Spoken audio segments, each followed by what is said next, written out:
trumpets ushering you into car guy heaven as the revs wind up like a crotch rockets. The F12tdf musters an additional 39 horsepower and 11 lb-ft of torque over the standard F12 with the help of a new air filter box, revised intake plumbing, and a larger throttle body. Solid lifters replace hydraulic tappets. The resulting weight reduction allows Ferrari to add more valve lift to the intake cam profile and to raise the rev limiter from 8,700 rpm to 8,900 rpm.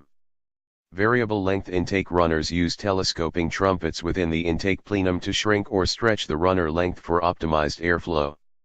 In the F12tdf, Ferrari uses just two distinct positions, short and long, but future cars may take advantage of the fact that the position of the trumpets is continuously variable between the boundary conditions. Shorter gear ratios throughout the 7-speed dual-clutch automatic transaxle are augmented with quicker shift times. We project a 2.8-second blast to 60 mph on the way to a 10.8-second assault on the quarter mile. The always-on nature of the big displacement, naturally aspirated 12-cylinder engine demands a delicate right foot on corner exit, but the pedal obliges with long, linear travel. When it's time to reverse thrust, a brake pedal with just as much fidelity activates a carbon ceramic braking system borrowed from the LaFerrari hypercar. Lighter, but still luxurious. Ferrari intends the F12tdf to be a car that owners will drive to the track, at the track, and back home from the track. But in readying the F12 for regular track service, the suspension has lost some suppleness. Even with the dampers set to their more compliant mode, the F12tdf schemes over humps in the road like a skipped rock. In city driving, the F1 dual-clutch transmission isn't as velvety as Porsche's or McLaren's gearboxes, particularly in off-throttle downshifts. Overall, though, the F12tdf remains a civilized road car. While lighter micro-suede replaces leather and carpets have been removed altogether, Ferrari still fits a radio, navigation, and air conditioning.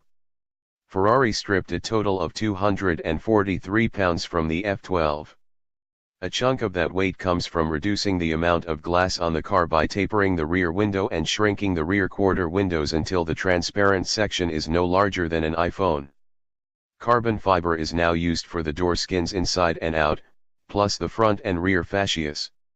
And while the rest of the body panels are still aluminum, the roof and the A-pillars are the only pieces that carry over from the F12. The bevy of dive planes, spats, and spoilers increase downforce to more than 500 pounds at 124 miles per hour. While they're added for functional purposes, the cooling and aerodynamic changes also create something visually striking. The righteous louvered fenders bulging around the rear tires are both an homage to classic Ferraris and a carnal suggestion of what the car is capable of. Ferrari may have taken one step backward to start work on the F12tdf, but its finished product is miles ahead of the F12 in driving excitement.